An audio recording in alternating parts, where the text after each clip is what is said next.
2살 정도 됐을 거예요. 그때 항상 여름에 되어지면 휴가를 맞이해서 저희 동기 목사님들 같이 휴가를 자주 보내곤 했습니다. 제천에 계시는 목사님 계시는데 이분을 우리가 제천에 동기들이 모여가지고 그때 래프팅을 했었습니다. 래프팅.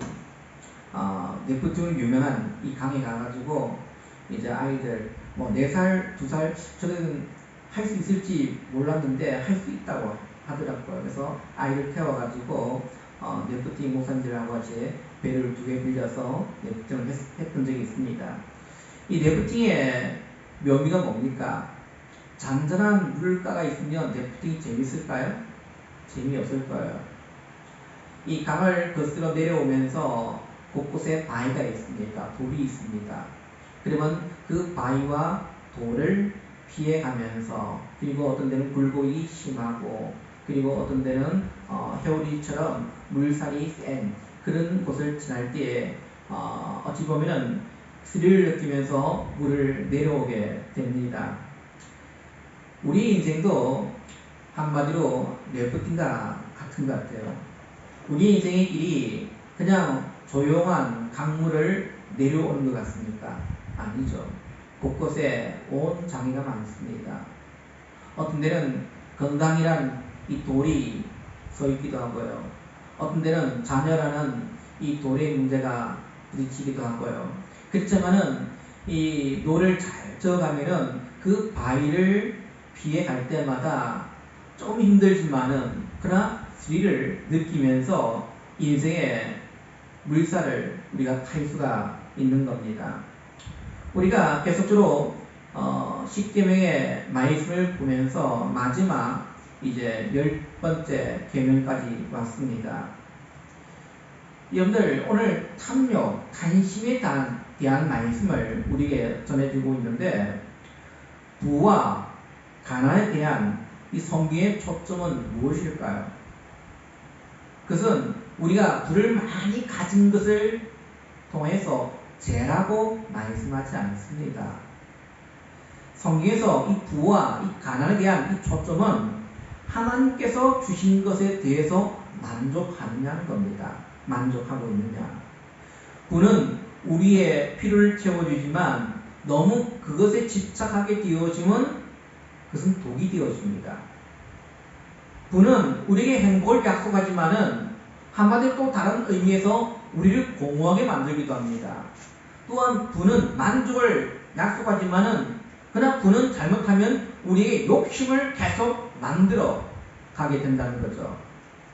우리 크리스천들에게 가장 무슨 2가지 적이 있다라고 한다면은 자기 욕망에 따라서 살려는 야망과 이 험악한 세상에서 나는 아무것도 할 수 없다는 패배주의적인 그런 절망 가운데 살아가는 겁니다.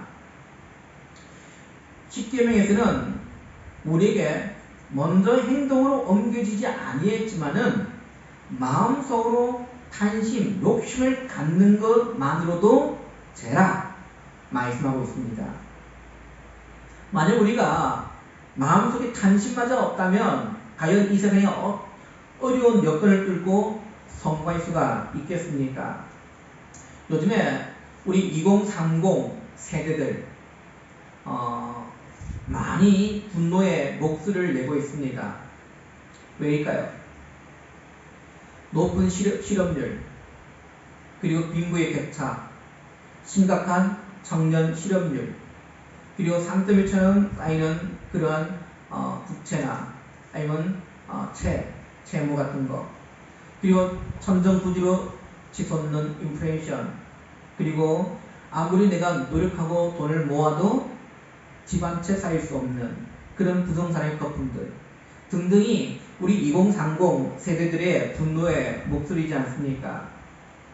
성경이 말씀하시는 것은 그동안 우리가 욕망이나 어떤 잘못된 우리의 욕망이 잘못된 방향으로 합리화되어 왔는지를 한번 살펴보란 겁니다.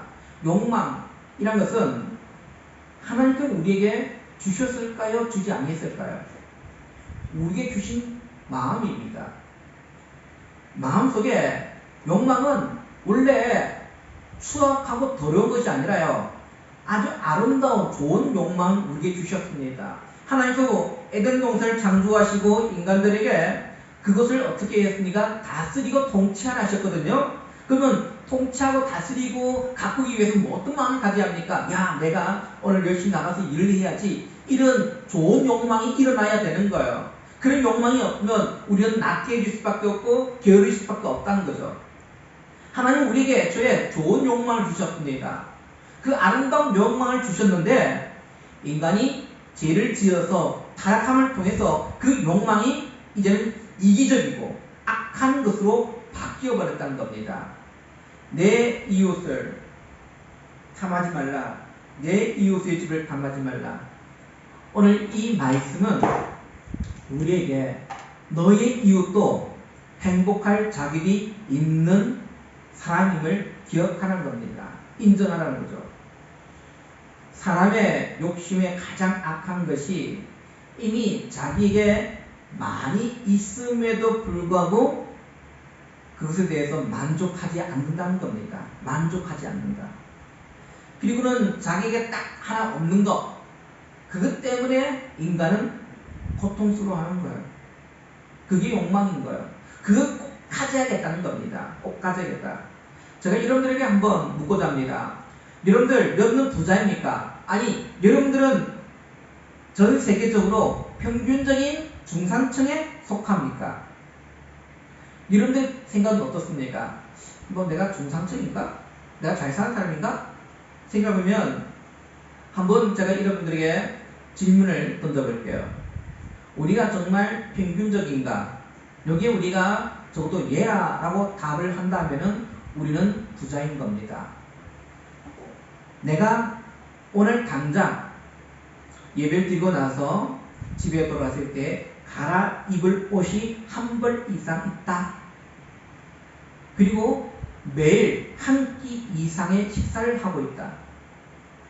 어떤 식으로든지 나는 집에서 살고 있다. 라고 한다면 우리는 중간 이상인 겁니다. 왜냐? 세계 인구 절반 이상이 2.5달러 이하로 연명을 하고 있답니다. 우리나라 돈으로 따지면 3,000원이에요. 3,000도 되지 않습니다. 3,000원을 가지고 하루에 그걸 먹고 자는데 사용하고 있다는 거예요. 여러분들, 우리는 아이들 뭐 과자 하나 사주면 얼마짜리입니까? 요즘에 1,000원 얼마짜리 없어요. 거의 2,000원짜리예요. 2,000원짜리. 지금 아이스크림 하나 우리 마트에 가보면은 아이스크림 하나가 800원씩 1,000원씩 합니다. 1,500원씩 하죠.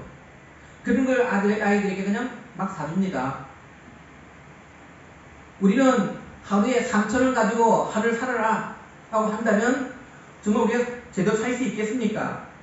그런데 세계 인구 절반 이상이 하루에 3,000원 이하로 살고 있다는 보고입니다. 오늘 성경에 보면은 내 이웃의 집을 탐하지 말라 라고 하면서 첫 번째로 무엇이 나오냐? 내 이웃의 아내를 탐하지 말라는 겁니다. 아내를 탐하지 말라. 어머니, 부인이 시퍼렇게 눈을 뜨고 살아있는데 자기 아내에게 만족하지 못하고 다른 사람의 부인을 갖고 싶은 생각, 이걸 지금 말하고 있는 거예요. 창세기 보면은 아브라함이 2번씩이나 사라에게 자기를 무엇이라고 부르라 했습니까? 오빠라고 부르라 했습니다. 오빠라. 우리는 그 얘기 들으면서 아니 남편을 왜 오빠라고 부르도록 했을까? 이유는 한 가지였죠. 만약에 남편이라고 한다면 다른 사람이 무력으로 힘으로 나를 죽이고 이 아내를 데려갈 수 있기 때문에 자신이 죽지 않으려고 아내를 오빠라 라고 이렇게 부르라 라고 시켰습니다. 오늘날 우리가 보면은 지금 법이 있기 때문에 어찌 그렇게 할 수 있냐 할 수 있지만은 그 당시에는 힘으로 다른 사람의 아내가 내가 마음에 들면 뺏어올 수 있었어요. 무력으로 그 사람을 죽이고 내가 데려올 수가 있는 거예요. 그렇기 때문에 아브라함이 자신의 아내에게 오빠라 이렇게 부르라 라고 한 이유가 그게 있습니다. 요즘은 우리가 무력으로 그렇지 않지만은 요즘 사람들은 어떻습니까? 자기 아내가 좀 마음에 안 들고 그러면 쉽게 이혼합니다. 그리고 다른 사람과 쉽게 결혼을 합니다.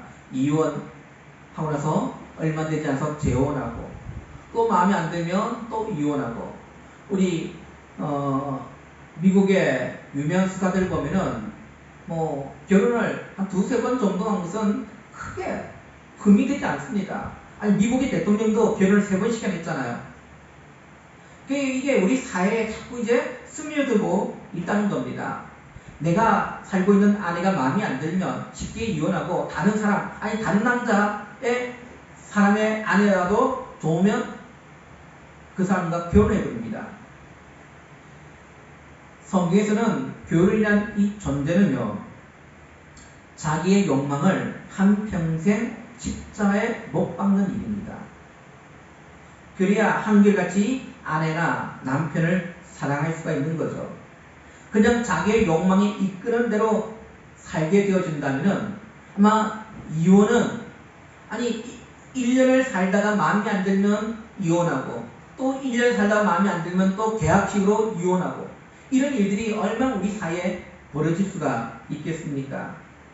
사랑 믿음의 성도들, 결국은 우리의 욕망을 십자에 못 박지 않으면 결국 남의 것을 탐내어 다른 사람의 눈에 핏눈물을 흘리게 만든다는 겁니다.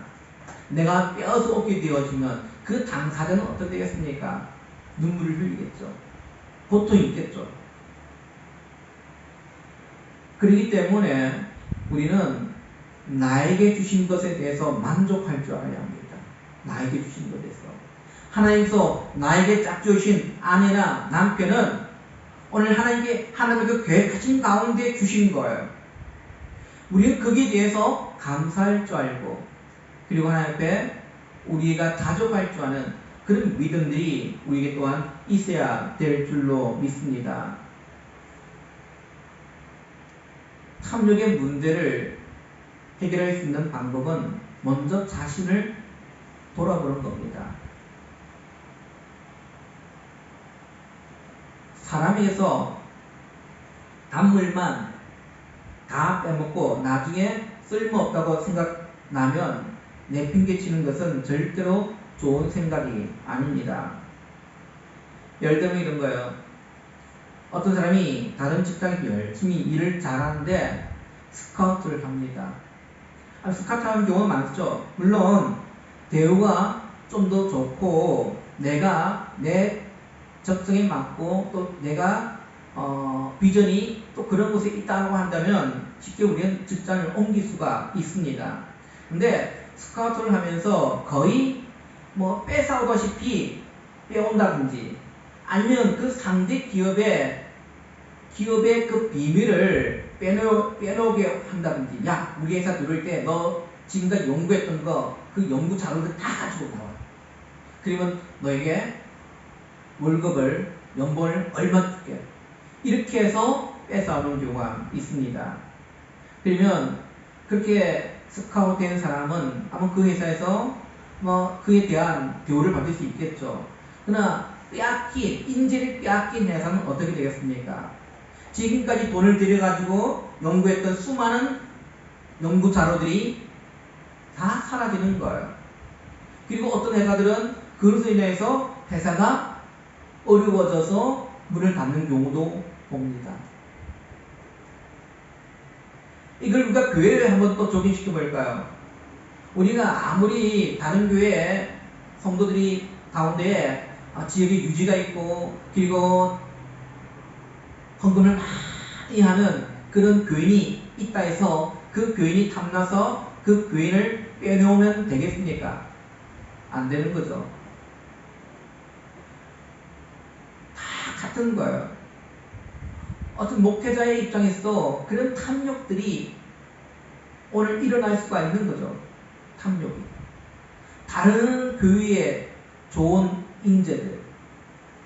그래서 서울에는 그런 경우가 있답니다.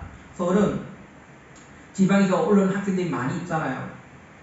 그러다 보니까 그 지방에 이제 올라오는 학생들 가운데 좋은 인재들이 있을 거예요. 특히 이제 성악이나 이 악기를 다루는 그런 인재들을 자기 교회로 스카우트하기 위해서 뭐 한 번 쓸 때마다 페이를 주는 경우가 있습니다. 제가 울산에 있을 때 청년 하나가 대전으로 학교를 가게 되었어요. 근데 대전에 가니까 그 학교 이제 친구가 야 어느 자기 교회에 가자는 거예요. 거기 가면은 너 알바비라도 벌 수 있어. 너 용돈에 벌 수 있어. 알아보니까 이 성악을 전공하다 보니까 이제 성가대에 이제 쓰게 되어지고 그리고 가끔씩 솔로로 이제 파트를 맡아서 하게 되어지면 교회에서 페이를 주는 거예요. 페이를. 그래서 야 그건 잘못됐다. 우리가 교회 봉사지 우리가 돈을 받는 것은 교회에서 돈을 받는 것은 교육자밖에 없다. 그리고 사찰 이런 분 외에는 교회에서 돈을 받으면 안 되는 거다 라고 얘기를 했어요. 근데 요즘 추세가 그렇게 되어가고 있어요. 교회가 얼마나 잘못되었습니까? 우리가 나의 받은 달란트를 헌신이잖아요. 봉사잖아요. 근데 그 헌신조차도 이제 돈을 받으면서 한다는 거예요. 그게 어떻게 보면 목회자의 탐욕인 거예요. 탐욕인 거예요. 그런 좋은 인재들을 꼭 필요한 곳에 가서 그 교회를 섬기면 얼마나 아름다울까요? 이미 있음에 불구하고 이미 포화 상태임에 불구하고 좋은 인재라면 어떻게든지 그 인재를 끌어들이는 그러한 욕심들. 우리가 항상 내 유익을 생각하기보다 다른 사람의 이익을 먼저 생각할 줄 알아야 되는 겁니다. 이렇게 하는 것이 내 이웃에게 이익이 되겠는가? 혹시나 내가 이런 행동을 통해서 나도 모르게 내 이웃이 혹시나 어려움에 겪지 않을까? 이러한 마음들이 필요하다는 겁니다. 탐내지 말라. 이 계명의 본질은 나 외에 다른 사람들도 행복할 권리가 있다는 걸 인정하는 겁니다. 그리고 이미 하나님께서 내게 많은 것을 주셨기 때문에 가지지 못한 것보다는 주신 것에 감사하여야 된다는 거죠. 그리고 우리는 선한 욕망을 또한 가져야 된다는 겁니다. 여러분들, 예수님께서 우리에게 욕망에 대한 문제를 말씀합니다. 우리가 예수를 만나기 전까지는 욕망은 우리 안에 군림하는 절대적인 왕이었습니다. 욕망대로 살도록 되어 있었습니다. 지금도 우리는 예수를 믿었지만 우리 마음속에 이 욕망이 늘 꿈틀거리고 전쟁을 하고 있지 않습니까? 우리가 진정으로 예수 그리스도를 알고 우리가 예수 그리스도에 속해서 산다라고 한다면은 이제는 그 이전에 재밌었던 것들 그 모든 것들이 다 시시해져야 되는 겁니다. 지금 우리가 무엇을 위해서 내 열정을 쏟고 있는가 한번 깊이 생각해 봐야 돼요. 여전히 우리 이기적인 욕망을 가지기 위해서 그것을 채우기 위해서 살고 있지는 않습니까? 그렇기 때문에 날마다 성령께서 우리를 훈련시키려 합니다.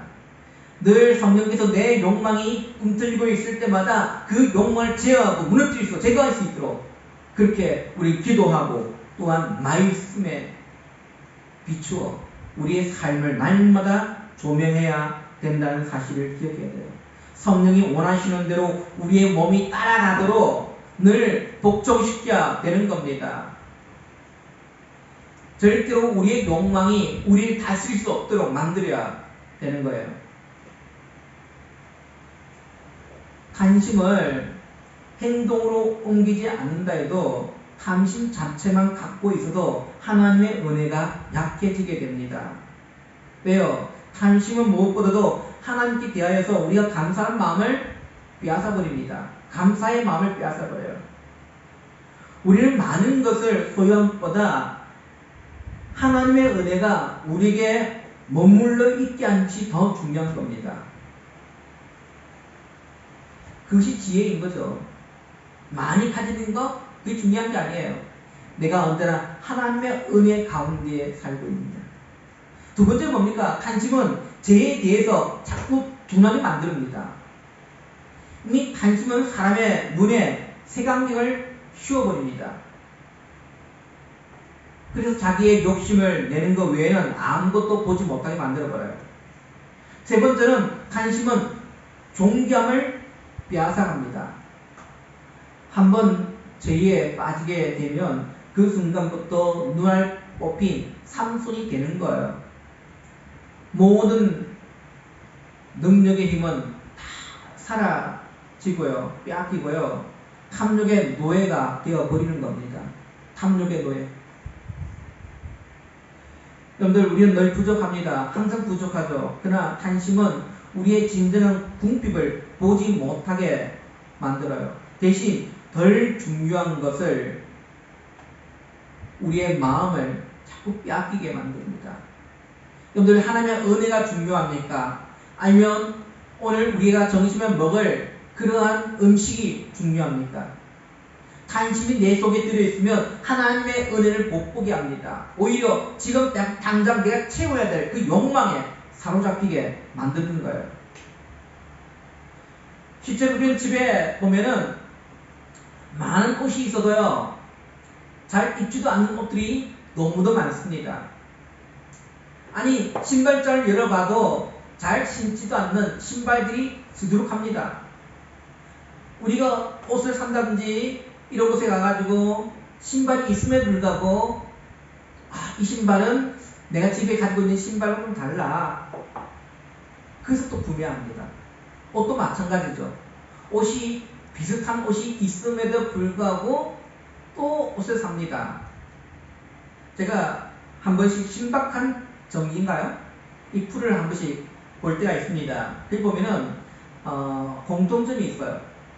옷장을 다 열어봤는데 대부분 옷이 비슷한 옷들이 많다는 거예요.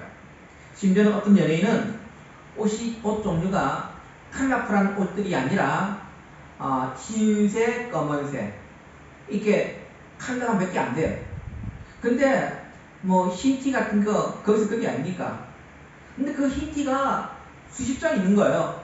검은 티도 마찬가지고 똑같은 우리가 볼 때 똑같은데 자기는 똑같지 않다고 말하는 거예요. 이것이 다르고 메이크가 다르고 이것은 뭐 소매가 조금 다르고 이것은 뭐 앞에 무늬가 다르고 하여튼 이런 이유 때문에 흰 옷이 수십 개가 있는 거예요. 진짜 우리가 옷장을 열어보면 비슷한 옷들이 상당히 많음을 우리도 느끼잖아요. 그럼에 불구하고 또 옷을 사러 가면 또 비슷한 옷을 또 사게 되는 거예요. 언제나 우리는 욕심에 이끌려 사는 게 우리의 모습인 것을 기억해야 합니다. 우리가 내가 욕심에 빠지지 않고 살고 있다. 어떻게 우리는 자부할 수 있습니까? 우리가 그것을 알 수 있는 방법은요, 돈을 나를 위해서 쓰고 있냐. 내가 이 물질을 나를 위해 쓴 것이 아니라 내 이웃을 위해서, 우리 주변 사회를 위해서 내가 쓰고 있다고 한다면은 그것은 욕심에 이끌려 사는 삶이 아니에요. 누차 얘기하면 하나님께서 우리에게 주신 물질은요, 흘러 보내기 위해 주셨어요. 흘러 보내기 위해서. 계속 혼자 간직하고 있고 혼자 축제하고 그렇게 되어지면 나중에 이것은 욕심이 더 큰 악을 만들게 된다는 겁니다. 제가 말씀드릴게요. 미국의 서기관 존 록펠러의 이야기 가운데 이런 이야기가 있어요. 어떤 기자가 당신은 돈을 얼마나 더 벌어야 만족하겠습니까? 라고 했습니다. 왜냐면 그 당시 최고의 갑부였거든요. 그 당시. 근데 이 최고의 갑부인 존 록펠러가 이런 말을 합니다. 얼마나 돈을 더 벌어야 만족합니까? 이 질문의 답이 $1만 더 1달러만 더. 욕심이죠. 아니 평생 자기 자손 맘대로 쓰고도 남을 만한 돈이 있음에도 불구하고 여전히 1달러만 더 라고 얘기를 합니다. 믿음의 성도님들, 우리 안에는요 이런 욕심들이 언제나 꿈틀거리고 있다는 사실을 꼭 기억해야 됩니다. 만족감이 없어요. 만족감이 없어요. 내가 100만원 벌면 만족합니까? 100만원 벌어보십시오. 그 다음에 얼마 더 필요합니까? 200만원이 필요합니다. 200만원 만족합니까? 아니에요. 다음에는 더 큰 돈이 필요합니다.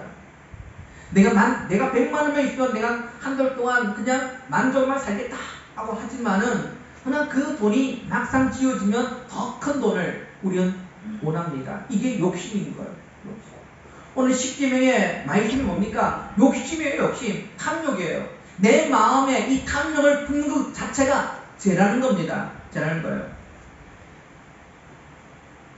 사랑하는 믿음의 성도들, 하나님께서 우리의 영혼을 만드실 때에 하나님의 형상을 따라 창조하셨습니다. 그 하나님의 그 위대한 형상을 따라서 창조된 우리의 영혼 안에 돈과 그리고 탐욕 같은 것들로 우리의 영혼을 채울 수는 없어요. 오직 예수로만 우리의 영혼을 채워야 합니다. 돈으로 탐욕을 채우면요 우리의 인생은 더 공허해진다는 겁니다. 공허해져요. 더 불행해진다는 겁니다. 우리 안에 오직 예수로 채울 수 있는, 그리고 하나님께서 우리에게 선한 욕망을 우리에게 주십니다. 우리는 그 거룩한 열망을 통해서 우리가 하나님의 사역들을 감당할 수 있는 그 믿음의 성도들이 되어지기를 원합니다. 죽을 때까지 하나님께서 주신 것에 대해서 만족할 줄 알고 하나님 주신 그 거룩한 사명을 통해서 열망을 통해서 우리가 주의 몸된 교회를 섬기고 주의 나라를 이루어 나갈 수 있는 그러한 우리 믿음의 성도 여러분 되시기를 주님의 이름으로 축원드립니다. 기도합니다. 자비롭고 너희신 아버지 하나님 감사합니다. 오늘 우리는